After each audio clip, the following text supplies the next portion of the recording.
Okay. Thank you all for being here, and thank you for coming. And I'd rather have you stand. You can just grab seats somewhere, and we'll continue on. Thank you very much. I am Jack Corman, and have served in this church, Grace Church, for 17 years. So I want to welcome you. For those of you who are not familiar with the Grand Rapids Association of Pastors, it was founded in 2014, and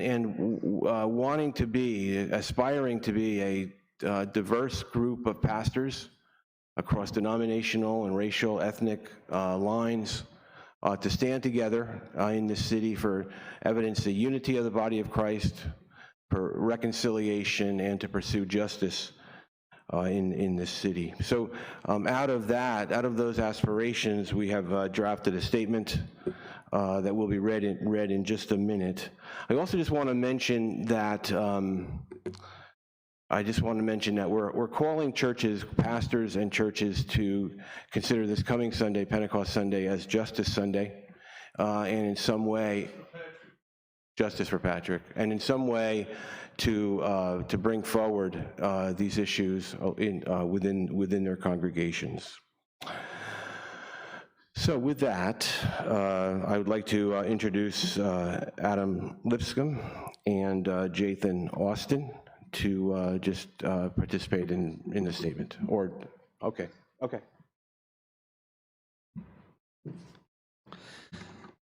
So Adam Lipscomb and Pastor Christie, we'd like to read the letter that many of our pastors have signed. To everything there is a time and a season. This is a time for anger. We ministers of Christian churches in Grand Rapids call for accountability for the killing of Patrick Lyoya. Black residents of Grand Rapids and all people of color in this community need to feel safe. To that end, actions must be taken.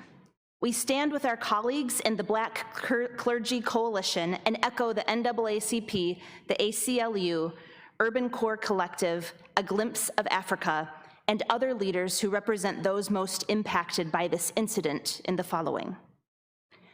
A prosecutor outside of Kent County who does not work regularly with the GRPD must be appointed to handle this case, as is legally required in many states and is widely acknowledged to be best practice. A federal investigation must be immediately launched into this killing, along with the history and culture of the GRPD. The community must have a seat at the table in the ongoing negotiations over the GRPD police union contracts, which have for far too long shielded officers from accountability and which do not reflect the community's priorities for how to achieve public safety in our city. Both the Civilian Appeal Board and the Office of Oversight and Public Accountability must be given the authority, resources, and funding to provide true civilian oversight and be able to effect real change. And the city and GRPD must respect the constitutional right of all people to protest this tragedy and exercise their freedom of speech without violence, threats, or intimidation. Prophetic voices in our community have been crying out for change in the Grand Rapids Police Department for decades. We hear in these prophetic calls to action the declaration that each person is created in God's image.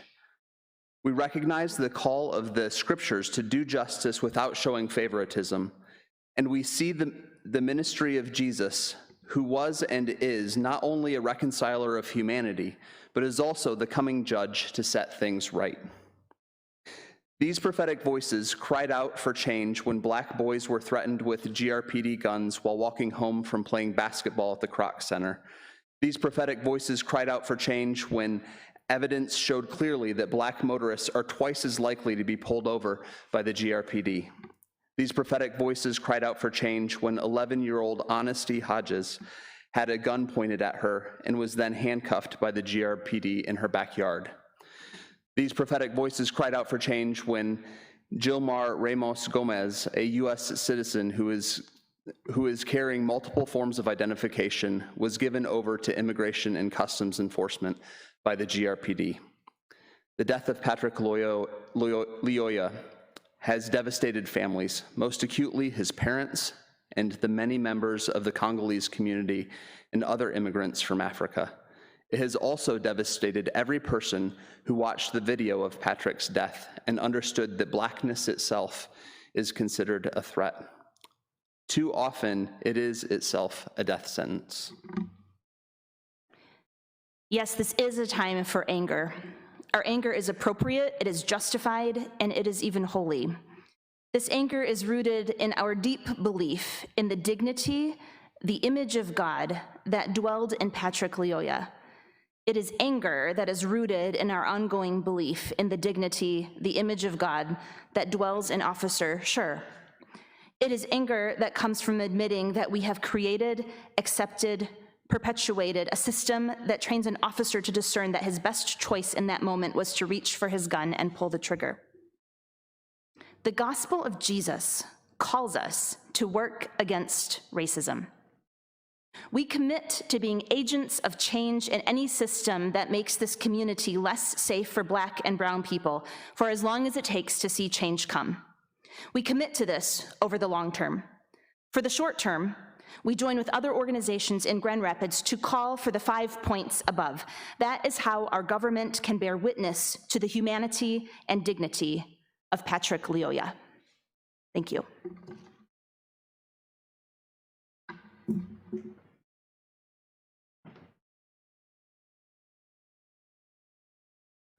As of right now, 70 pastors in Grand Rapids have signed that statement. And if any of you do not have a copy and want to have a copy, we can make one available to you. They're here. So we have copies of that statement available to you. We have a couple of people that would like to say a few words, and we're here also to answer questions in just a minute. But the first person I'd like to call up is Pastor Sam Moffett of the House of God Family Life Ministries.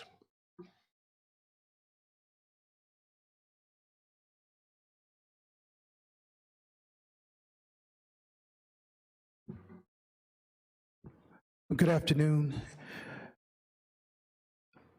As a part of the Grand Rapids Area or Association of Pastors, I am here to simply encourage us as a community of believers in particular to unite around the value of life.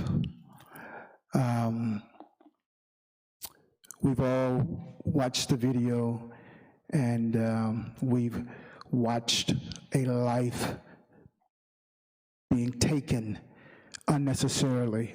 And the question that's raised is, could there have been another outcome? Given Patrick's behavior, could that situation have been handled in a way that he would still be here and his parents would be able to continue to celebrate birthdays with him? And if the question is yes, then as a community, we need to explore another way of policing, another way of handling young African Americans in these scenarios. You see me, you've seen Adam and heard from Adam. And you'll hear from others. And what you're hearing today is the voice of not the Black church.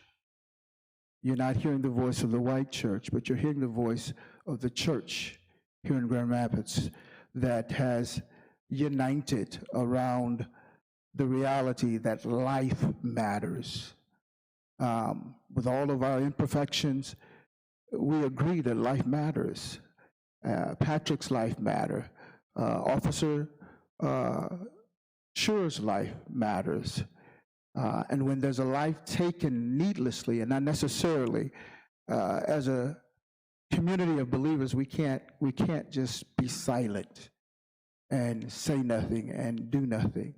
And so that's why we're here today, because his life matters, and we're endeavoring to honor him, honor his family's wishes, as well as the Congolese community's wishes to pursue justice in his behalf. So we're appealing to the officials of our community as the church So let's set aside our biases, our political preferences. Let's just do what's right in this instance.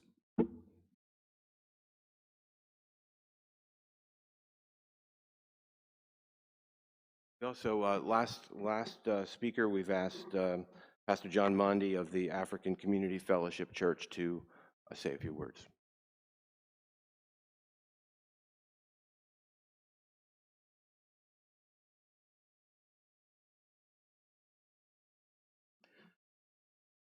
Good afternoon, and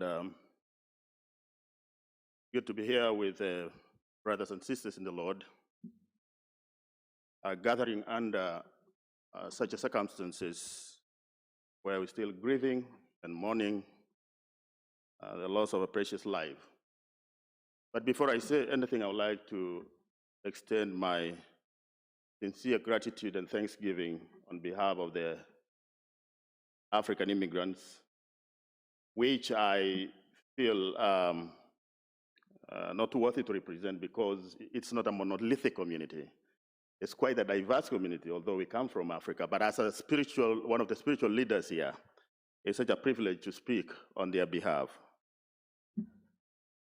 I just want to extend my thanksgiving to all the Grand Rapids citizens for the unity, for the one voice, and for the encouragement, not only to Lyoya's family, and not only to the Congolese community, but also to the entire immigrant community. The demonstration of oneness and unity in Christ, and all people of this great city showed was profoundly important and so encouraging. And other organizations also, para-judge organizations, non-profit organizations of all kinds, they showed one unity in addressing and voicing out the need for justice and for equity and good neighborliness in our communities. I would like to send a special thanks to the Renaissance Church that became like a community, the Congolese community local church in providing spiritual encouragement and also providing a place for them to meet and conduct all their resources. May the Lord bless you for that. We continue to lament and we continue to grieve and mourn. And one of the last meetings that I attended after during the funeral service, that was quite heavy. Seeing the Congolese mothers crying and making statements such as, we celebrated and thanked God to be out of the refugee camps with the devastating conditions and coming to United States.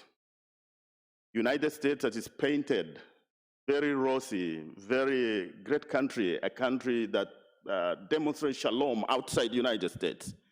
And therefore, their expression was, we came here to find rest, to find through shalom, to be able to sleep and enjoy life and see our children thrive. And here again, through the death of Lyoya, the re-traumatization came back again. Whose child is next? What is going to happen to my child as they go to school? And this conversation continue.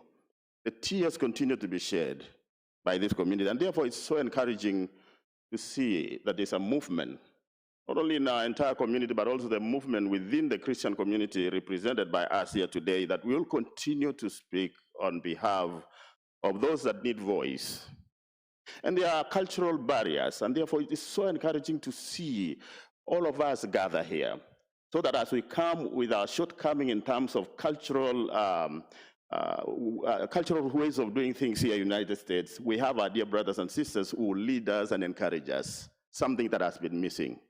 And in fact, through this process, I have been contemplating, yes, as a black person, before the details, Lyoya was just but another black man. And therefore, in the broader sense, being black is a broader universal disadvantage to the black people, especially men. But when you come to the black community, it's not monolithic, as I mentioned. especially even those from Africa. We come from different cultural settings. And therefore, the theme of loving your neighbor, the theme of loving the stranger and welcoming them, if that has to take place, then we have to take the nitty-gritties of getting to know each other well. These micro-cultures, you ask a very important question, could there be something else that could have been done in that video? Looking it from my Kenyan eyes as in the culture that I come from, yes. Yes, in Kenya, when you run from police, it is respectful for the police because you show respect to the authority. You run away from them. And therefore, when you run away from them, they are very happy. But when you resist and stay there, it is the totally opposite. These little cultural issues really are important, and sometimes we overlook it. We overlook them. And I think as we converse and talk about the social justice, I think the foundational issues has to do with the little things that light the fire, the little sticks that bring the fire in order to light the fire big. And those are little cultural dynamics that we need to engage with each other. And what a joy to be in the midst of brothers and sisters who care, brothers and sisters who would like to see us live, create a little bit, I used to sing in Sunday school and say, let us create a little heaven down here as we look forward to living in glory with God forever and ever. But we have to reflect that here. And I think nobody else can do that other than us. We are the mouthpiece of Jesus Christ. We are the proponents of the peace and the shalom that we're yearning for. And therefore, thank you very much. Let us continue to speak on behalf of those mothers who continue to cry. Let us trust and believe that the Lord will shape and bring things to be better. And this city will demonstrate that things can change for the better in the years to come. I look forward to a time when we'll gather here again and say, yes, we met, and things have never been the same for God's glory. Thank you.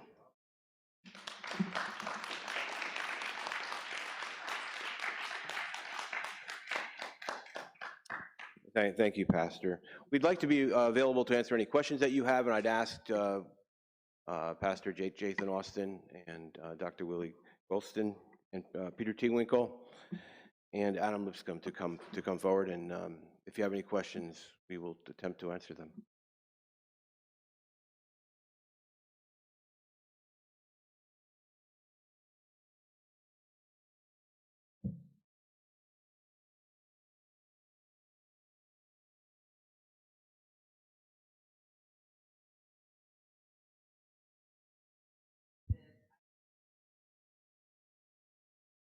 Been in contact with the prosecutor, Chris Becker, and given this already?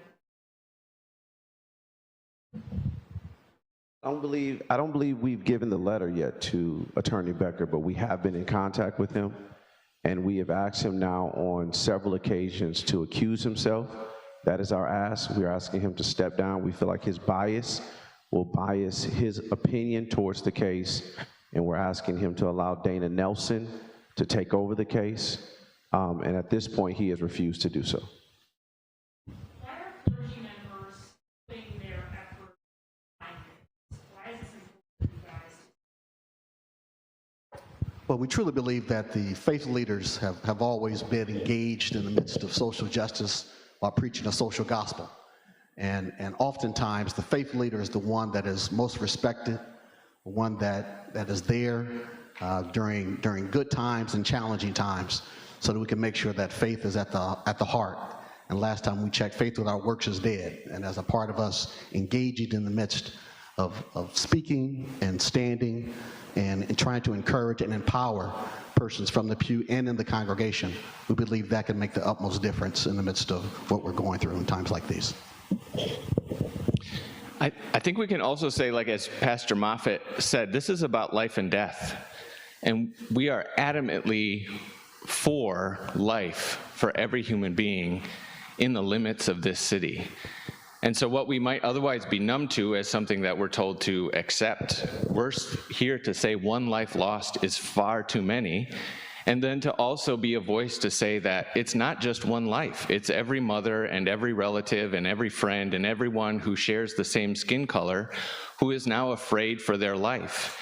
And so as far as we're concerned, death is an enemy, and we're standing up to stand against that and advocating for better and more just ways in our city so that everyone can live on their own plot of land, unafraid, enjoying all of the fruits of their living.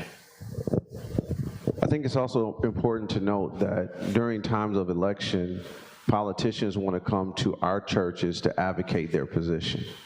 And we're being very clear, do not come and ask us for your vote if you're not putting police reform on the table. Do not come and ask us for our vote if you're not positioning yourself to advocate for our community. We're done with it. We want to see real change in our gun laws. And I saw today that New York State has already taken advanced placement to now move the age limit of when you can purchase a gun. They're not waiting for the government. So now we're seeing precedents made across the country. We want to see those same precedents made in our city. So we're telling any politician, it doesn't matter what side of the aisle you stand on, if you're not standing with us on these issues, you will not get our vote as a clergy community. I think that in response to so many things in our society right now, there is a polarized response. And so certainly I think that we're seeing that in this case as well. I think that the unique voice that the Christian community, that the church has in this is that our loyalty is ultimately to Jesus and not to a political party. And so we're able to stand apart and express the value that we believe God has for life in this moment. And the Christian church has had this long-standing tradition of not uniting with the government and things like this, but to be able to stand apart and to be a prophetic voice in moments like this. And so that's the role that we're wanting to take here. Your actions speak louder than words. There were a list of incidents earlier. There has been leadership changeover from Reigns, Payne to now Lindstrom. There have been studies conducted. Actions and words. Where are we right now? What are the challenges? And do you believe Eric Lindstrom is forthcoming when he said earlier, and I paraphrase, in the first 30 days, I want to meet with community where they are. Is that happening? Do you see a sincere voice for change at HQ? I believe that at headquarters, the chief has tried to be as transparent as he can be. His schedule has definitely been open to meeting with persons, any group. He's willing to meet them constantly in that capacity. And we have to recognize that this particular case in and of itself, I mean, we're talking 58 days from the time in which Patrick's life was taken. And granted, he has taken his steps. However, it's now in the prosecutor's hands. And he's the one that's actually delaying what is transpiring. And so therefore, in that particular regard, headquarters has done what they can do. And we're just waiting, and we're tired of waiting. We're ready for that change. Bigger picture when it comes to reform within the department. Do you see change forthcoming there? I believe that it will be. I believe that it will be. The key ingredient is learning how to make sure that we don't let this fall through the cracks. Everybody is accountable in this capacity. I just want to piggyback on everybody's accountable in this, because we have seen, this is not the first, Grand Rapids Association of Pastors, this is not our first time interacting with the Grand Rapids Police Department. We have spoken with multiple police chiefs now, and we've seen changes in leadership over the course of years. Sometimes a change in leadership does not necessarily mean a change in systemic injustice. And so what we're calling for is systemic change so that our community is safer and that life is valued at a deeper level. I want to affirm a statement that the association has put forward. I think it's a good, solid demand. That's important. So I congratulate you on that, doing that. Two comments, and I would welcome you to respond to both comments. So the first one is that I think Jack mentioned there were 70 signatories at this point, which there's roughly 800 churches in this community. Many churches have more than one pastor. So we're looking at maybe 5% of that who have signed on to the statement. And of course, notably, it seems that there are an awful lot of white churches not signed on to the statement. So that's one thing to respond to. The second thing would be is that while the statement is great and the demands are really solid, I think that in sort of the tradition of the Black freedom struggle, actions like engaging in civil disobedience, if this body would be willing to do something like that at a city commission meeting or in some other capacity, and if you've never participated in civil disobedience, I've been doing trainings on them for 30 years. I'd be more than happy if y'all would be interested in doing that, because I think that would also send a very strong message. Yes, sir. And I think it would also gain a lot of respect from the young organizers who are in the streets every day for the last 2 months almost. So, respond to either of those questions. I don't think there's any doubt that the church has been of two minds, particularly the white church has been of two minds when it comes to any issue of justice. Historically, the white church has been more than justifiably accused of being so heavenly minded that they're no earthly good, to use another cliche. So there's no doubt that we have work to do, and that the white church in particular has to take on the onus of the effort. So I just can't deny or speak around that. But those of us that are here want to be the voice that calls them to task for that. And I think the theology that contributes to that heavenly mindedness also contributes to the lack of engagement in society too, that church and state are separate, public and private are separate. So we have issues that we have to tend to, and I can sit up here today and to tell you that I'm willing to do my part. We're willing to do our part with the white church that needs to step in and play the role that God has called us to play. I also want to say great points that you're making. I think also we can't be just linear in our approach to this. As the clergy, one thing that we have learned is we're doing a lot of work behind the scenes, but we're not making that work known. And so we've got to do a better job of making sure you know that we're meeting with the county commissioners, that we're meeting with the mayor, that we're meeting with the chief, because those things then bring impact, because we're using our influence like now to say, let us be a voice openly so people can hear we're not okay with this. We're not standing back, being quiet, we're pushing forward. And so as the protesters in the streets are doing their job, we feel like it's necessary for us to step up and do ours.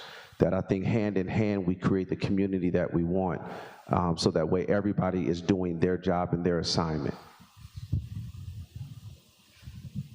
What unique power do you think having 70 plus members sign it has on effective? Good question. I don't think we're focusing on 70. I think we need to focus on the diversity of the 70 that signed. If we get caught up in the number, it's just a number. But we need to get caught up in the fact that you have Black, white, Latino, Asian, an entire community of 70 that represents our community. If we swab our community, you see the 70 in that community. And so we're swabbing our community to let this community know we're not okay. So there is a greater majority, and yes, we can get 1,300 signatures, and that would be phenomenal, and we can. But we wanted to step forward now to say we have enough swab of our community to say this is not okay, and that we want to bring real healing, real restoration to not just the Congolese community, but to the Black and brown community that serve, that pay taxes, that live and raise their families, their children, and they don't have to be scared. I've got a 19-year-old. He's not even driving right now. I don't even want him to drive right now because I don't know what will happen to him when he leaves my house. I guess what I'm asking, I know there are people who will watch this and say, well, it's just a letter, I'm just signing. Obviously, there's work going on behind the scenes, but what makes is different from other petitions that have been signed by, thousands of people across the nation when they see the video? What do you think specifically will affect change in our community from this effort here? I do think that the people who have signed the letter are pastors, and they represent whole congregations. And so I do think that those 70 signatures represent thousands of people in our community who would like to see change in this regard. And, you're asking pastors these questions, and so my answer as a pastor. I think that a lot of times when you ask a pastor about power, we just would express it differently. We don't think that power ultimately comes from popularity or from having the majority of people behind you. These are 70 people who are representing thousands of people who are praying and who are digging in, who are calling on both heaven and earth for change in this regard. And so, yeah, we do think that we can make a difference and that we've been called to do so in this moment. I'll just follow up on that. What is the expectation? I think maybe that's the best way to look at this. Because pastors have power, right, from the pulpit. Pastors also have series that they get wrapped up in. They want to get through those series. I mean, what is the message to the congregation? How does this get through, other than the 70 signatures? How do you reach your congregations? So we're calling on churches this Sunday, Pentecost Sunday, which is a Sunday traditionally in which we celebrate the giving of the Holy Spirit to the church to empower the church for ministry, and the outbreaking of the church from a particular ethnic group to multiple ethnic groups. We're calling on the church to use this Sunday to, in whatever way their tradition would allow for them to bring their interaction with each other and with God to bear on this situation. So we're expecting that churches would do something this coming Sunday, and we think that is the next step. That is the call to action that we're calling on right now. This Sunday, churches will do something significant to address this from a Christian perspective among their congregation members. That's all right. I wanted to say, out of that 70, how many of your congregation had members that were already participating in the marches that have taken place? It's a great question. I was getting ready to add that piece, is that, people indict the church and say the church needs to do more in the community. And that's a fair indictment if you don't understand that the community comes into the church. Amen. So no one lives in the church. We're able to speak to the community, and then those that we speak to go out and do the actions in the community. So a lot of our influence happens because the leaders in the community are sitting under our voice. A lot of the leaders and those that have the ability to affect change are hearing us from the pulpit. What we can't do is not use our pulpit to speak to the issues. We can't just preach heaven and not preach the issues that are in the earth. We have to make it make sense, and when we do, then it allows those to be empowered to go back in the community, to go back in the offices, to go back in the boardrooms, to go back in legislation and say, you know what, I do have the Holy Spirit behind me, backing me. I don't have to fear. I will speak up in this injustice. Now, in terms of this collective effort, when did this begin? What was that moment? Video? Was it, when you heard about it? Like, what was that moment when you called, when you like, we need to do a statement, but, works behind it? In actuality, when we first heard about it that morning, members of the Black Clergy Coalition had gathered together and said, "Oh no, this is not enough." We met immediately that day downtown, and were made aware of certain things through various forms of media, and we shared it we said, we're not in this alone. It's a both and, not an either or. And so with the power that comes through collective work and responsibility, it's imperative that we take advantage of every moment so that we won't keep repeating the cycle, because it's causing all of us pain and hurt We're frustrated, we're mad. Individuals are empathizing with each other. We want to make sure that this one Grand Rapids really is going to come together and be serious and adamant about making a difference for change. And that starts with us collectively working together. So from day one up until now, until beyond this, beyond, so that we won't be able to see what happens next. Any violence or anything that is going to occur. We're praying for peaceful demonstrations, but we want to make sure that our voices are heard in all capacities, from the election booths to calling our congressmen, all across the world. We're going to make sure that we're adamant and serious about holding everybody accountable in this capacity as one family. Yes, when you're not in the crime scene far away and you hear from the news, there is a little bit of skepticism of waiting what could have been there. But I think the video cleared everything for most of, for example, speaking on myself, and looking at in the cultural eyes, the African immigrant cultural eyes, it was just a moment that there's something that needs to be done, because there seems to be a disconnect in terms of who is in this town. Who are these people? Grand Rapids is not the same as it used to be, say, 30 years ago. This is just like a melting pot of immigration. And I think should be a turning moment for the city to begin to rethink asking this question very critically. Who is my neighbor nowadays? Who is here? And when we do not answer that question, then we will run into harms and bumps and mistakes. And I think this conversation should continue going down to those small foundational issues that will make life livable here.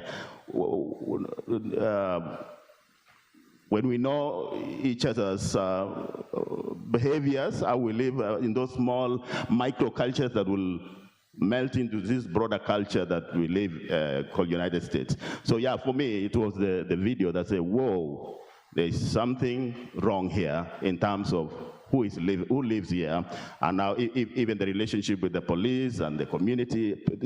We come from different settings, and now working within a system that's already there, things like this happen.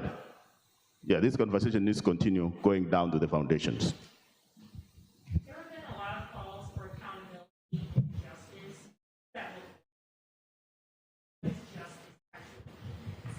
That is such a great question. Thank you for asking, because we've learned so much.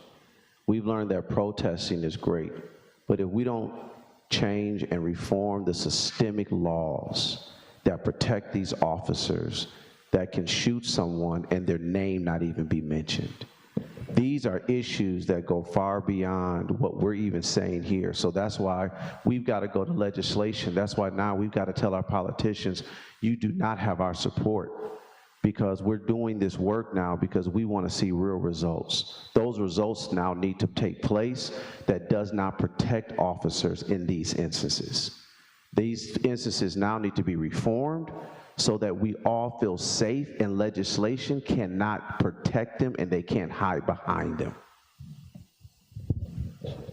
One of our calls to action is the community must have a seat at the table in ongoing negotiations over the GRPD police union contracts. We've learned over the course of years before this incident, Grand Rapids Association of Pastors has been connecting with the police over a variety of different injustices.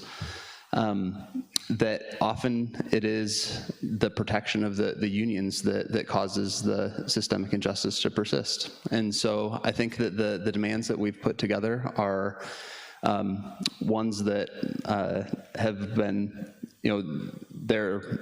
we share them with many other organizations, but we've also seen by experience that these are some systemic points, friction points, that if we were able to make some movement there, we might see the needle move. And so yes to all of that, 100% systemic change needs to happen, but I just want to add, relative to the humanity and dignity of an individual, I want to be able to go to people and say, do you trust people in charge, and have them say yes.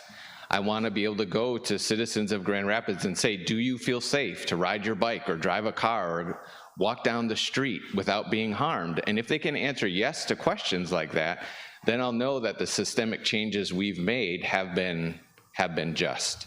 So that's just, I think, an important layer to your question as well. City leaders responded so far to the ads.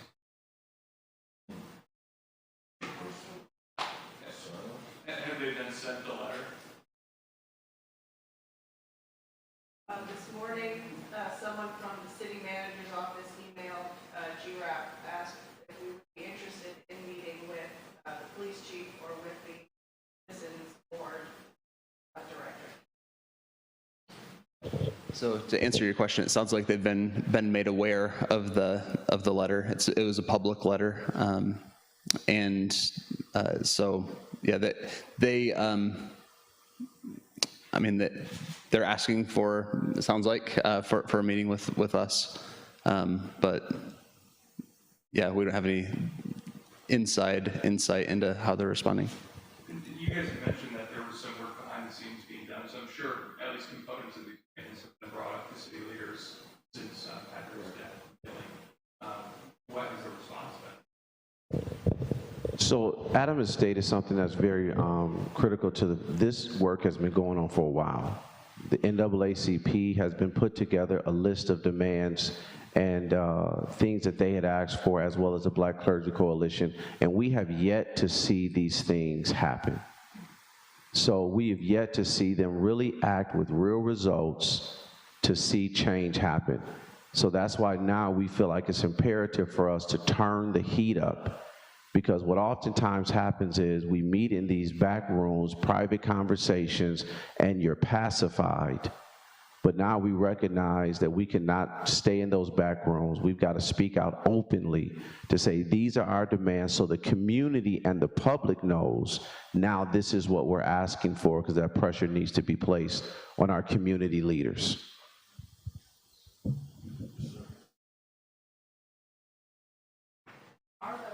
Are those community leaders aware of your anger? I know when they opened the statement, the pastor said, now is the time for anger.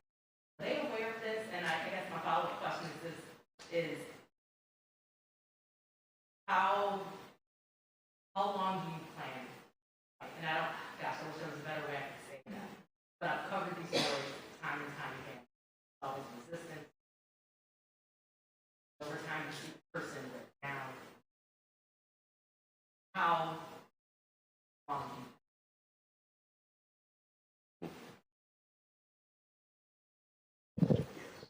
We plan to fight as long as it takes. I wish that Patrick Lyoya's death was a one-off instance, and that there's not been injustice in the past. There has been, and we've been addressing this over the course of years as the Grand Rapids Association of Pastors, and just as pastors. We have been addressing this. We recognize we live in a broken world, and yet we have an ongoing and persistent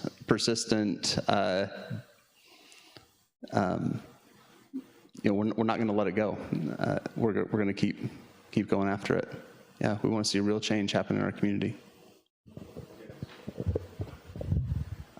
I'd like to add to what Adam has stated is the pain of watching Patrick's death. We didn't just watch a man get shot, we watched a man get executed. That pain is immeasurable, and I believe has stirred the pot. For the first time in our community, I've been here 15 years, I've not seen us walk hand in hand with the Congolese community, with the diversity of the passion of white, black, and brown pastors. For the first time since I've been here, I've seen a collective community with one voice saying enough. So if Patrick's blood spilled in the streets of Grand Rapids, I believe has fueled the passion to say we're not stopping until real change has come. And we're going to do it together this time. It's not just isolated voices. It's a sound from Grand Rapids that is echoing to this community. We're not taking anymore.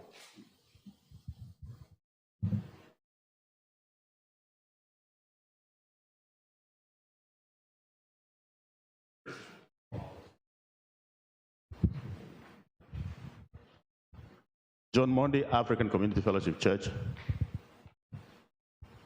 First Community AME Church. Dr. Willie Golston, First Community AME Church. Jathan Austin, Bethel Empowerment Church. Peter T. Winkle, Oakdale Park Church. Adam Lipscomb, City Life Church.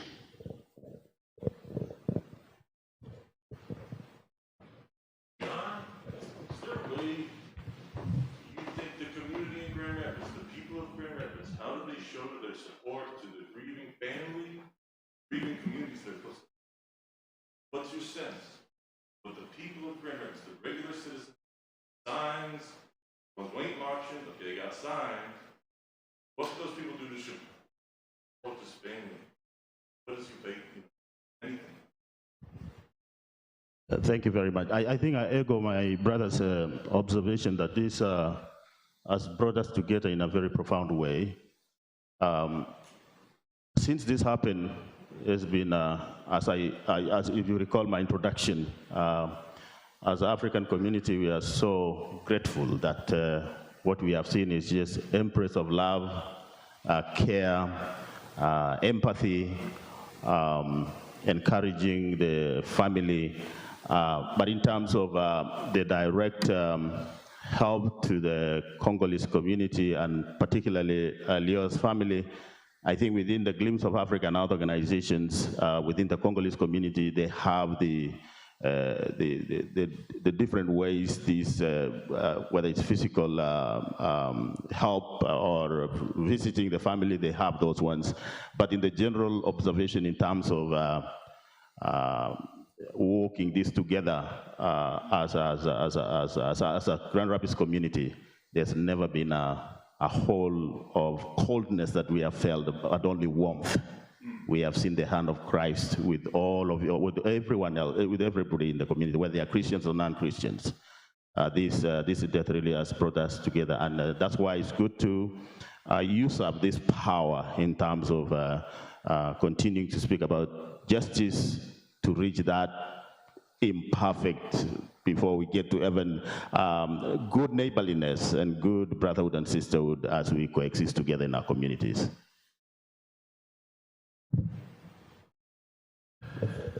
I do think that it's important as the Christian community and as the Grand Rapids community that we're in conversation with the Congolese community, particularly the Congolese pastors. I think a lot of times we do what we think is right in a moment without asking how people would like to be helped. And so I would encourage all of our community to listen well to the Congolese community right now. The father and the mother of Patrick are very clear with us as well that we are in communication with them and they're assessing their needs. You know, I love what Pastor said, is they are, as you can imagine, grieving while at the same time trying to figure out justice. And so through this grief, they're trying to assess, but you can imagine every day has to be a day that's difficult to wake up in. So we're giving them the time, we're asking the community to give them the time to assess their needs, but we are in communication with them. And they are very appreciative, as Pastor said, that they know the community's waiting and here for them.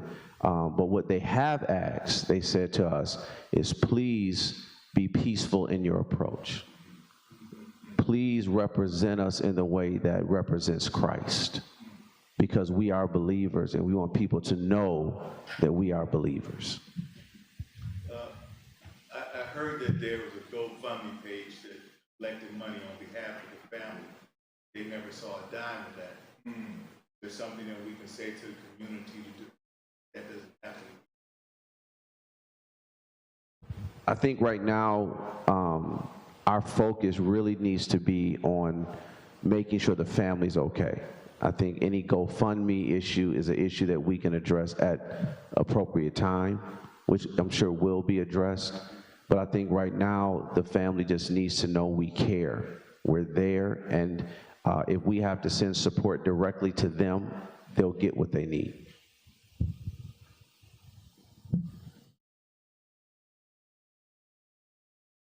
Okay. Thank you for coming. Thank you all who participated in this event. Again, if you would like a copy of the statement, Natalie is in the back of the room with copies of our statement. And thank you so much for coming. Appreciate it.